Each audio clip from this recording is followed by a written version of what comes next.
I remember days they used to laugh at me. Used to show them on my records talking casually. Used to say it was a passion on my path to be. Then they told me that I couldn't, so I had to be. Tell me what they really think about it now. Used to hate it, but I guarantee they're proud. Had to do it just to show them that I could, yeah. Now I finally think I took it where I should, yeah. Had jokes on you and now you're on and laughing. I did a whole lot of winning. Look, it came from a passion. I see a whole lot of knowings. I could see now in public and that may think a lot of things. Man, at least think something, now you the judge. Hey, now tell me where you ended up. Yeah. Look, I bet it was a simple job. Yeah. Look, I went and took a different route. Yeah. Look, that's why my life is different now. Back in my feelings, look, when I wasn't so gifted and I was learning to do this, and all I heard were the critics, and I don't blame you for that shit. Look, I was way out the basis, but I just needed some talent so I could witness the greatness. Oh yeah, you ain't ever think this, no, no, no. Stop me while I started, homie, whoa, whoa. Now this shit settled, it's go better and better. But I'll always remember, yeah, yeah. Welcome back to That1 Podcast. Your boy C-Roc here. We're in Clearwater with the Tampa Takeover, That1 Takeover. Shout out to the Lollies for having us here and introducing me to Jet here at Devotion Studios. It means the world, these relationships that we're developing. I encourage everyone, lean into your relationships, give, and you'll get everything back. Today I have Jay Campbell, my guy. What's happening, man? Great to see you, man. You too, man. Good to see you. you. Yeah, this is his home area, so he had to come into the studio here to shoot with us, and I'm excited about this conversation. So first of all, you got some jewelry on. I noticed it. And is it just for fashion or is there something to this stuff? Nah, man. These are all crystals, very high vibrational crystals that I wear. This is moldavite. This is moldavite with a Herkimer diamond to amplify the frequency. This is obviously, what is purple? I'm forgetting. Amethyst? Right. Amethyst. That's my first stone, by the way. That's why I knew that. I'm not all into crystals yet. No. And then this is moldavite. And then this is actually what is called Egyptian tektite, which is the stone that the pharaohs wore. Get out of here. Yeah. So this is like, this costs a little bit, and it also is also an amplifier. So when I go out in public now, I pretty much am wearing these because the frequencies they emit are pretty protective, put it that way. Yeah, well, first of all, you said it costs a little bit. Okay, you don't get away on my show without. I'm a detail guy. It's nothing like a diamond or anything like that. But for a crystal, this is the most expensive. For that ring, how much does that ring cost? It's probably about $1,900. Okay, yeah. But I mean, it's like the pharaohs wore it because there's a lot of cross platform technology that you have between moldavite, Herkimer diamond, and then these tektites. And again, tektites are alien stones, so they came from meteors. Yeah. But again, the frequency of this stone, that's what the reason why the pharaohs wore them, because it's really, really high vibration. So how do they measure the frequency in crystals? Is there a tool for that? Yeah, there's technology that you can utilize. It's like, the hardness and how much it takes for an energy signature to crush them. Yeah, the density of it and what have you. So obviously, I think everybody, when they first started hearing about crystals and, oh, you're a crystal person, it's like woo-woo stuff, right? Ooh, yeah. Then I started studying, going deeper into quantum and understanding frequencies and energy. And it's blowing my mind. And now I'm a weird crystal dude. Yeah. So I have a Himalayan sea salt lamp in my bedroom. Of course. It's amazing, man. Man. The calming effect of it. I didn't know we were going to get into crystals today, but hey. It's all good. My wife is a crystal queen, so we have probably a couple $100,000 crystal collection in our house. Jeez. Yeah. Now, question with that. That actually went to Mexico with us, by the way. When we sold all of our stuff in 2022, we sold 2 houses, all of our creature comforts, our nice things.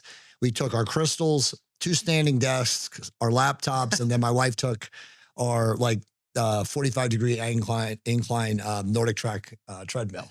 And that was it, man. And my clothes. Did you, when you first heard about crystals or whatever, did you have that same perception of it at first? I've always been a woo person, but not heavily into crystals and the frequencies and stuff like that until I met my wife. And then she really started teaching me. And then I went down the same rabbit hole. And then I was like, whoa. Yeah. Now, what about if you have several of them around you at the same time? Is there any conflict? No. So these 2 are amplifiers. But I will say this, people who are not vibrating where they should be vibrating, these things can burn them. I've actually seen so when I bought this stone, and by the way, you can see it's chipped. And this is a pretty expensive moldavite stone. But when I bought this from a guy, it was a trade show in, of course, Sedona, Arizona, way back in the day. I asked him, and I was like, do you happen to carry it? Because back then they weren't carrying them as much, and now they're obviously a lot more bigger notoriety, and people ask for them now and stuff like that. And he says, well, actually I do, but why would I want to give it to you? And I was like, what are you talking about? And he's like, well, I wore it, it burned me. And I was like, oh, really? Like actually physically burned? Yes, skin. like some people like who are like having problems, like will put this on, like they're not vibrating where they should be vibrating. You can notice like a burn. And it's like, if you pick up books on Moldavite and you read about it, they actually will have chapters in there about like, wow. It's kind of like a gut check to like improve your frequency, because if you're not vibrating where you should be, like it'll actually like, it's amazing. Wow. Yeah. Now I got this cross here that I'm wearing. It has Mayan diamonds. I didn't look into it. I don't know what they are. The guy that sold it to me, they might not even be Mayan diamonds. They're crystals. Yeah, they change colors in different light. Yeah. Which is cool. So yeah, the thing about Moldavite is, and all tektite stones is like I was telling you, is that they come from meteorites. So they're essentially not from planet Earth. They're not indigenous to this planet, but they vibrate at a very, very high frequency. And they're considered angel stones, pharaoh stones, stuff like that. Yeah. So it's like when you wear them, you're pretty much protected from the frequency that they emit. Love it. I love it. All right. We got off topic there. Well, it's not really, it's on topic. So Jay, what are you working on right now that's got you excited? I mean, obviously for those just listening and not watching, you have a Make America Healthy Again shirt. Maha. Of course, man. Yeah, I love it. So what are you working on? Lots of stuff, man. So in October of last year, we launched Bio Longevity Labs, which we intend. And of course, it's not really an intention when you know you're going to do it. Yeah. Within the next 8 to 12 months, it's going to be literally what we call the Amazon of biohacking. So everything that you would want from a research standpoint, from peptides to bioregulators to small molecules to pretty much any biomedical hack or advancement that's coming into the marketplace. And as you know, we really are right now at the infancy of a biomedical and biochemical revolution. Yeah. There are so many amazing things coming into the marketplace right now. And obviously the FDA is so slow and so cumbersome and regulating and approving and stuff like that. And obviously our good friend and our boy, RFK Jr. is behind in, the movement of like, hey, we gotta pull back a lot of these regulations that the FDA is behind because they're so slow and stuff like that. And again, it takes a drug, a peptide, a small molecule, a bioceutical, whatever. It takes 12 to 15 years usually to get approval, right? And we are moving it so much faster in the research space today. So there's a whole segment of humans now that are like, you know what, I'm not waiting for the FDA. We want to work with the biochemists and the formulators that are actually, behind the scenes, making things happen, working with quote unquote test dummies, people like myself and, people in my community.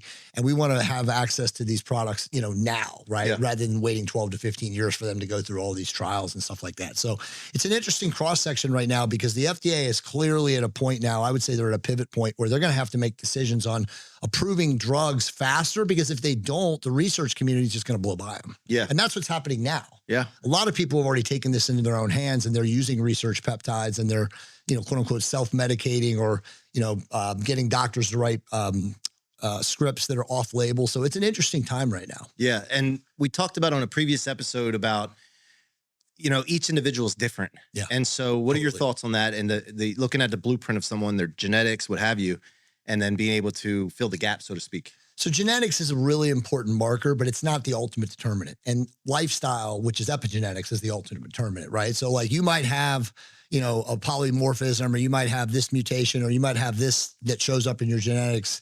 But in truth, it doesn't mean that you're that, that's the lot of you, that your lifestyle will still ultimately determine whether or not that genetic, again, mutation or polymorphism shows. So it's always going to come down to, for the most part, because obviously there is a little small genetic determinant, but how you live your life. Are you living clean? Are you living insulin controlled? Yeah. Are you hormonally optimized? Are you, getting 7 to 8 hours of deep restful sleep every night? Are you minimizing your exposure to EMF and, all these horrible byproducts of post-industrial modernization, which, bro, we can't avoid it, right? Like if you live in a giant coastal population center today, it's very, very difficult to avoid the harmful effects of EMF, endocrine disrupting chemicals. I mean, I can go on, but you really have to be super proactive and really super anal retentive and militant about your health today if you really want to avoid all of the decontaminants. Yeah, it's huge. So the other thing is there's so much, right? It can get confusion for people, right? Confusing for people. And so where should people start to start chipping away at this? Obviously, I think chipping away is the best thing. You take one thing, you work there. Where should people start with all the confusion and all the information that's out there? I mean, it is difficult. Thankfully I'm at an age, I'm 54, I'll be 54 in 2 weeks, where, I really learned how to research and I learned how to read. And I think today, unfortunately, younger people, they start to research, on like TikTok or YouTube or places like that. And not to say there's not valuable content there is, because there is, but it's really difficult to, I would say, extrapolate the signal from the noise. So you really just have to understand yourself first. I was listening to Dr. Gladden. He had a lot of good information on a previous podcast or the show that you guys were doing. He was talking about stuff, the 5 circles. But for me, it's like, do I understand what's going on? Do I have a cross section of what's going on internally? Do I understand my biomarkers, right? And so I think the first step, if you're a 25 to 30-year-old aging man or woman, is getting your biomarkers done. And you don't have to get a prescription or you don't have to go to your doctor to get that done. You can go to any independent lab. There's a ton of them out there now, private MD labs, discount labs, direct labs, lab. I mean, there's so many of them. We're not making money off of any of them either. Yeah, exactly. So if you guys want to sponsor our show, let me know. Well, private MD labs, shout out to JP, the owner. But no, but the serious, the aspect of it is it's pretty simple, even if you don't understand how to get your biomarkers, to go to any of those companies and just select male or female hormone panel, right? Or male or female inflammation markers. And from there, once you get them, it's simple to find smart people out there who can help you, not just doctors, but obviously health coaches and stuff like that, who can help you assess them, read them, and understand like what you're working with. And then I think from there, once you understand that, let me stop you for a second. Sure. Let me stop, because here's the thing. When you get a lab report, it shows you acceptable ranges and it says high, low, or whatever, right? Yep.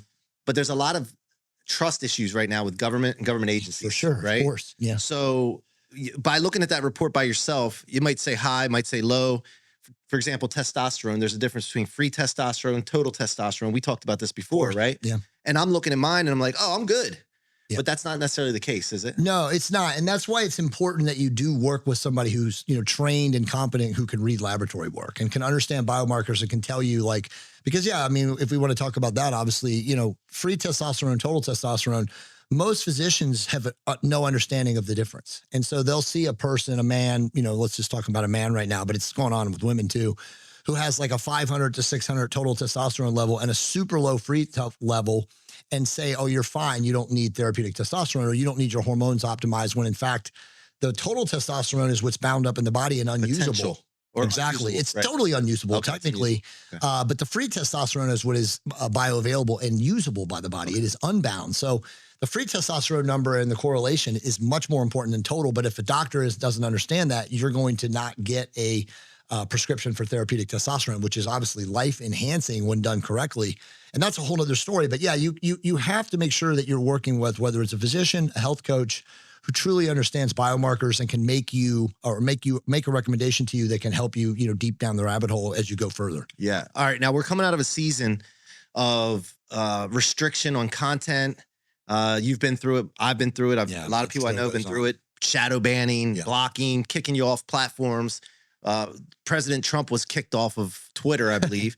For 2 years. It's just crazy to think about. So we're coming out of that now, and you had some concerns before when we first started talking about like even podcasting, right? Yeah. But now we're starting to see it open up now, and it's not just biohacking longevity. It's also I'm seeing a spiritual revolution, I think, as well. Yeah, for right? sure. And I know you're into that too. Obviously, we talked about the crystals. So what are your comments on where we're going now, where we are now? Well, first I'll talk about shadow banning and platform shaming, or whatever you want to call it. Yeah. I mean, the truth is that we are now moving into, let's just call it a higher spiritual age. The frequency of this planet is elevating. Well, whether it's coming from the cosmos or it's just coming from people are making changes consciously about like their decisions. I can tell you this, like a lot of people just, and again, I think it's due to the frequency of the planet just rising. A lot of people are stopping from drinking alcohol. And I tell people this all the time. And I've never was a drinker, and I've only been drunk once in my life. And, I would say that, my soul or my spirit was just like a person that knew that alcohol was bad for you. But I've been telling people for over 30 years that, alcohol is the greatest consciousness suppressor to mankind. Right. And so when you get wasted, what's happening is not only are you physiologically depleting your body's resources and vital energy, but you're also opening yourself up to other, call it interdimensional, hyperdimensional They call them entities. spirits for a reason, Yeah, right? alcohol and spirits. Yeah, I mean, basically, there's actually people out there. A lot of people don't know this, but there's people out there that use Kirlian photography and like infrared photography, and they go and they do these experiments outside of pubs in major cities. And you can actually, right before happy hour, if you focus the sky above the pub, you can actually see the energy field start to cloud and Get out of darken. here. Yeah, no, it's absolutely That's wild, true, man. So love those spirits and those entities are like obviously descending into people who get wasted. But that's one of the things that I see right now that that gives me a good omen that, humanity is not done for, because I see a lot of people starting to say, I'm not drinking anymore. Yeah, and I there's think that's mocktail a companies huge coming deal. out. Yeah. A lot of mocktail companies coming out. Exactly. Actually, there's I know, you call them package stores. Yep. Right? There's package stores. One in Philly, I just met a lady that her and her husband started one, and it's all mocktails. That's awesome. So Right? there's no alcohol. No alcohol. That's awesome. It's Yeah. wild. Yeah, and it's crazy to think love about like why people drink, to lessen social inhibition or do all these other things. And they're not ever actually really drinking it because they want to drink alcohol, because who really wants to drink alcohol? Like you feel the next day, it's like, whoa, Yeah. but like people do it because of social pressure or peer pressure or any of that stuff, or even workplace stuff. But that's cool. But the shadow banning stuff, like I do think that we are at a pivot point. And I see now, obviously with, Trump and Maha movement and this stuff coming in, I think a lot more people are going to be given the benefit of the doubt. I know with just me, because I told you, for years, I couldn't get on major shows and talk about therapeutic testosterone, talk about peptides, because it was always like, well, they're not legal, or they're not really approved, or, it was all this stuff. Whereas like now in the last 2 or 3 months, peptides has just become so mainstream, and obviously I have one of the biggest selling books ever on that subject. And so a lot of people want to talk to me about that. And it's just becoming, like I said, it's becoming this like, I like to call it sovereign, empowered, and free. You can choose to take ownership of your health and become the proactive scientist, or you can allow your doctor to do that, right? So it's up to you whether or not you want to become informed and consent, or you want to give in to your doctor. And there's obviously plenty of great doctors out there that can help you, but then just as many good doctors, there's just as many bad. So you have to be really, really cautious. Like we could, if we wanted to like liken that to like GLP-1 peptide usage, right? Like GLP-1 peptides is the biggest thing going right now. A lot of people are using them for great positive benefits, but there's also a lot of people who are getting horrible results. Yeah. And the horrible results is the quote unquote propaganda. And that's obviously the stuff that leads in the media. But if you really look into the science behind GLP-1s, you'll understand that they're probably one of the most profound, adjuvants since the advent of penicillin, because they change and rewire brain signaling, right? So if you got people that have addictive personality disorders, they're alcoholics, they're gambling addicts, they're porn addicts, whatever, you can give them a microdose of a GLP-1 and you can completely change their brainwave patterning, and they can completely get out of this deal. And there's like thousands of scientific studies in the last 2 years now that have come into the mainstream, but you don't see that talked about, unfortunately, because you mostly are going to see the negative effects. And again, there are a ton of negative effects, and there are a lot of women and men who are suffering and having all these things, Wegovy face, Wegovy ass, Wegovy neck and chin. But it's all due to the misappropriation, the misdiagnosis, and really just the lack of follow-up with the physician, with the patient, telling them how to actually use these products. Yeah, is that a weight loss drug, or no? What is that? Yeah, so GLP-1s are like semaglutide and tirzepatide, or Zepbound, or Mounjaro, or Wegovy. Okay, Those are the manufacturer names. And but you were referring to their face and neck, because my wife said this to me the other day. They have this look, and you could just tell they're on it. Right? So we got to separate that, because there are people like me who've been using them for 5 years, and I use a microdose, and it's only improved my health. My biomarkers are the best they've ever been. My biomarkers, I started measuring my biomarkers at 24, and I'm almost 54, and I have the best biomarkers ever.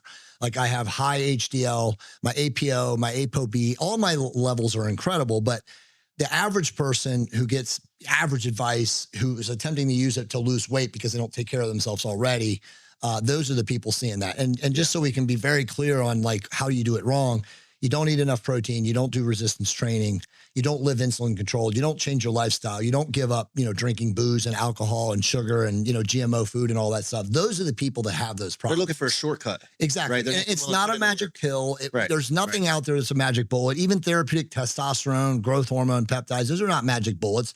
They're lifestyle adjuvants that when you have the principles, like, Dr. Gladden was talking about, the 5 circles, when you have those dialed in, and you add those in, they only are synergistic and they only make your life potentially better from an optimization standpoint. Yeah. So optimization, because this word, it reminds me of golf. Okay. And I said this on another, I'm going to keep saying this. When you're a golfer and you have a swing, right? You have to have the fundamentals down. Of course. If you don't do the fundamentals and you try to do the like the better clubs and all these like high end drivers and balls, the actual quality of a golf ball, it really doesn't help you unless you have your foundational things done. That's exactly right. So you're looking for optimization. Optimization means shaving off 1 or 2 strokes of your game, not complete overhaul of the game.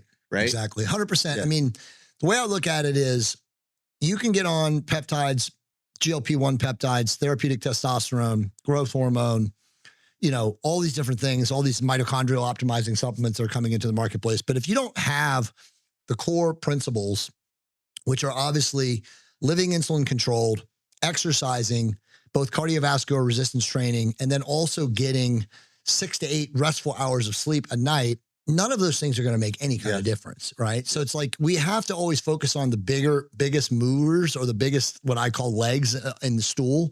And once those are dialed in, then adding those other products or peptides or again, whatever they are, from an adjuvant standpoint, can only enhance, extend your life. Right. Okay. So now I want to talk about you now.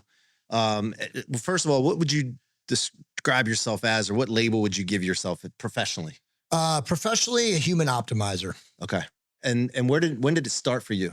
Like you said something about you've been. Yeah. So when I was 29 years old, I was an ex college and professional basketball player. I played overseas in Austria for not even a year, about 7 or 8 months. But it was, my whole life was dedicated to being an athlete. And then at 29, I was still playing an adult men's basketball league in Los Angeles. And I got kicked in the testicles and I went out from the game. And within 4 weeks, I started feeling run down.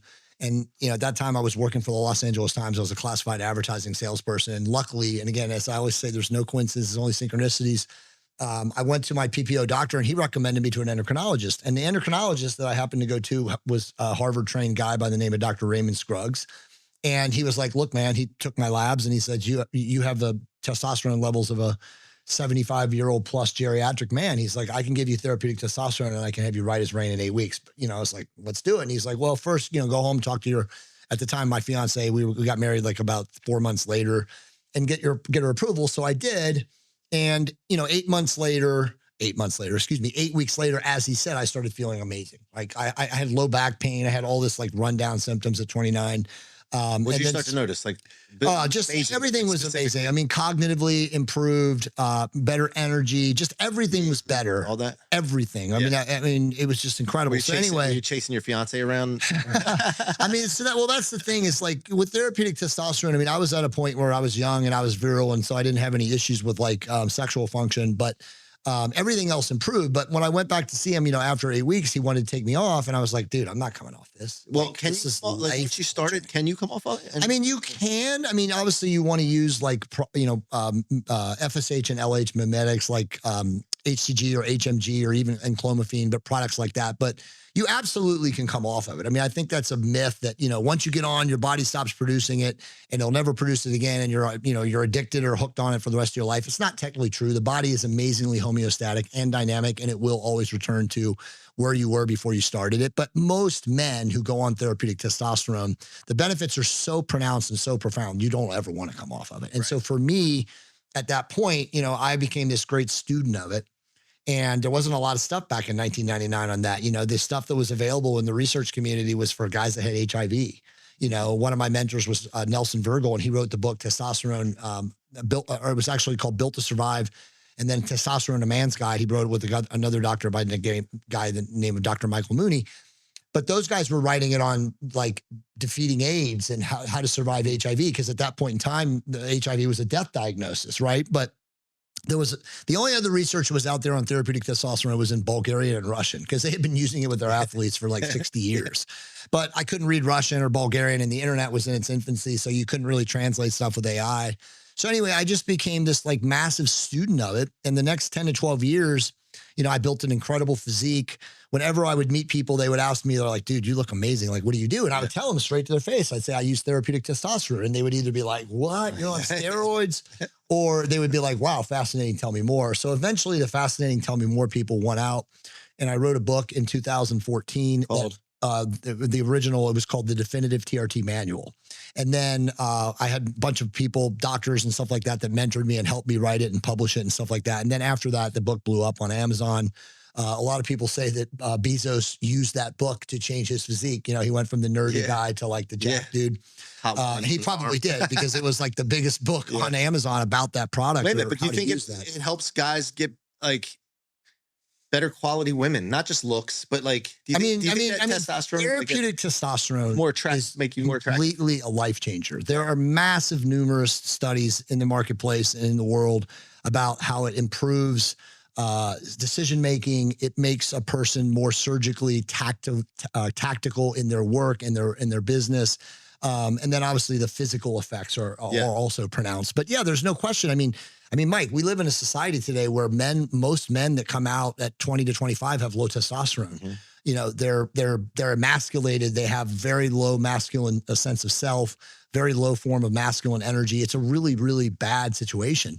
And obviously I was onto this like way long ago, and I had no idea like where society was going. But now when I look around, and I say, and one of my business partners, Hunter Williams, shout out to Hunter, you know, we talk about this all the time. We like, almost every man in society today could probably benefit from using therapeutic testosterone, not because they may be super low themselves, but because they're in an environment that's fully contaminated. Yeah. Right. And as I say, the biggest tool or lever in the tool belt to avoid all of this plastic and, you know, endocrine disrupting chemicals and EMF and, you know, blue light from computers and technology and screens and, you know, these white lights and all this stuff is like to use therapeutic testosterone, because it's the biggest tool in the tool belt. Do you think there's going to be a way eventually where the body can start creating the proper level of testosterone without like supplements? I mean, do you think like, all things are possible, especially in the quantum, right? But like, I would say right now, like we're probably still a little bit away from like genetic vaccines, or I don't want to call it genetic vaccines, but like genetic modification, like using CRISPR technologies and stuff like that,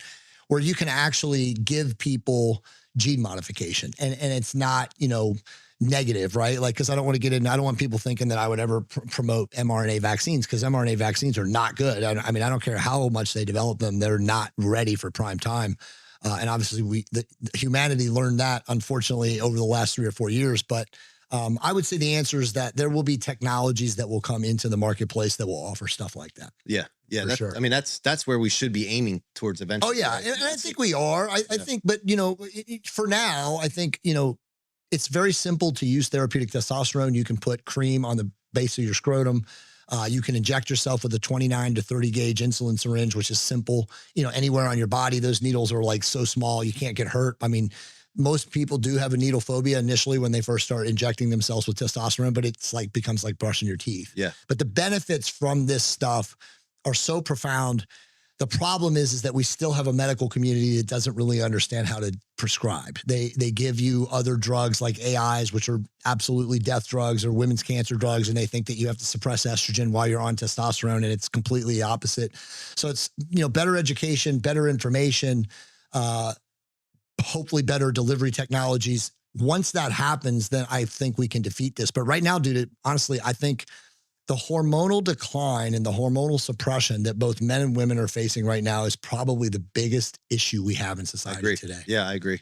I mean, men and women are so weak. They're so low energy. They're so low. They're low intellect. I mean, remember, testosterone is most important for cognitive effects. You know, it improves long and short-term memory. And when you don't have therapeutic levels of testosterone in your body, your brain just cannot function at optimum speed. Yeah. Yeah. Have you looked at what nicotine, how its effect by itself, like not smoking, whatever, but nicotine by itself, how it can affect possibly testosterone levels?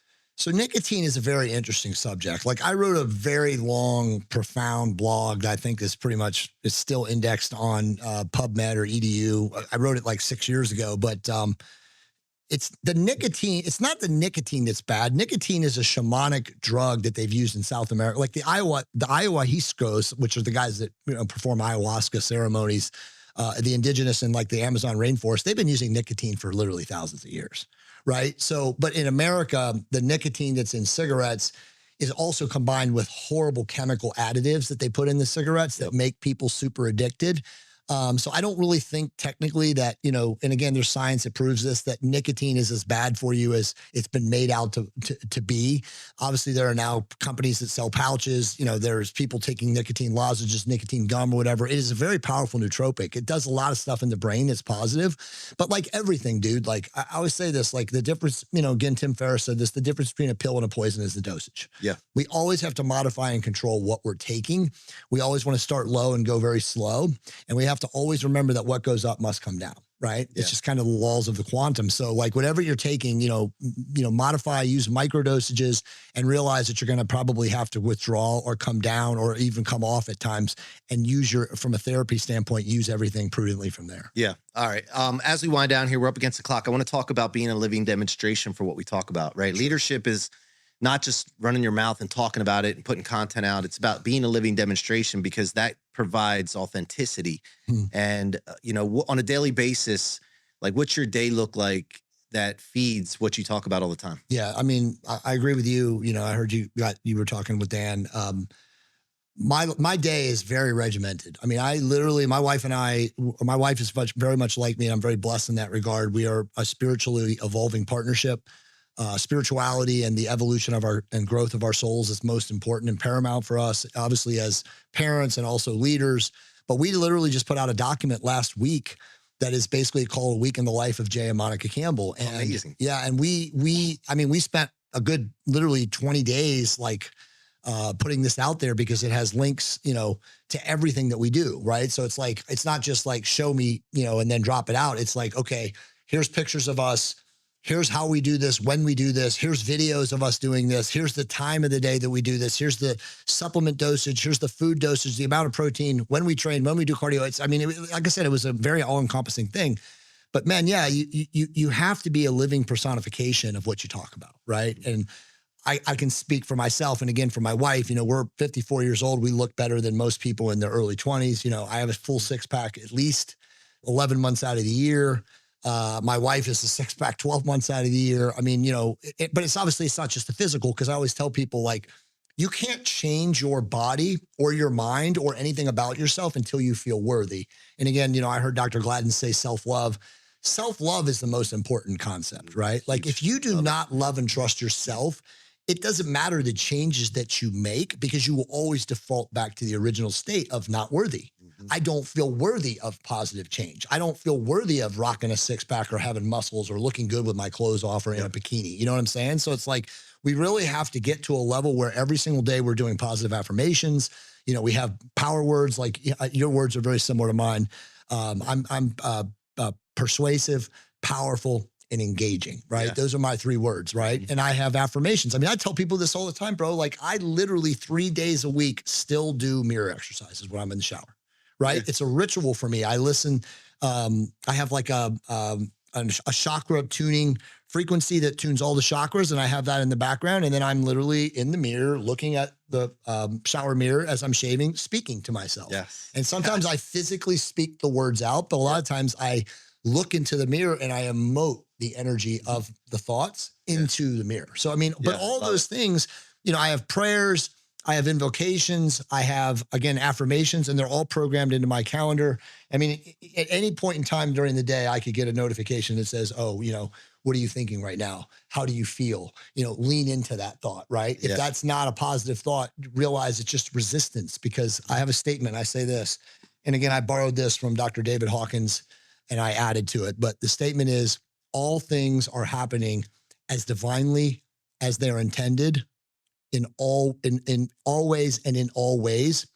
Our resistance to that awareness is futile.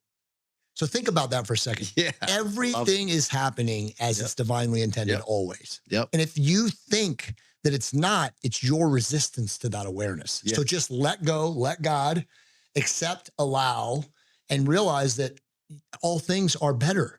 They're going to be better. If you label something that happens to you negatively, that's just on you to choose not to label it negatively, because every opportunity presents an opportunity for growth. I love it. All right, guys, if you want to go deeper with Jay, you can go to jaycampbell.com, and then I'm found everywhere on social media at jaycampbell333. Thank you, brother. Appreciate you, man. Appreciate your time. Thank you. Guys, we're wrapping up here on That One in Tampa. Thank you for watching or listening, however you're consuming this content. We appreciate you. Make sure you subscribe. Go check us out on Motivation Success Network as well. Shout out to Dennis and his team over there. And again, shout out to Jet here at Devotion Studios in Clearwater. Great content, great podcasting opportunities here with, 7 different sets. Got to check them out. And until next time, it's your boy C-Roc signing off. Be that one.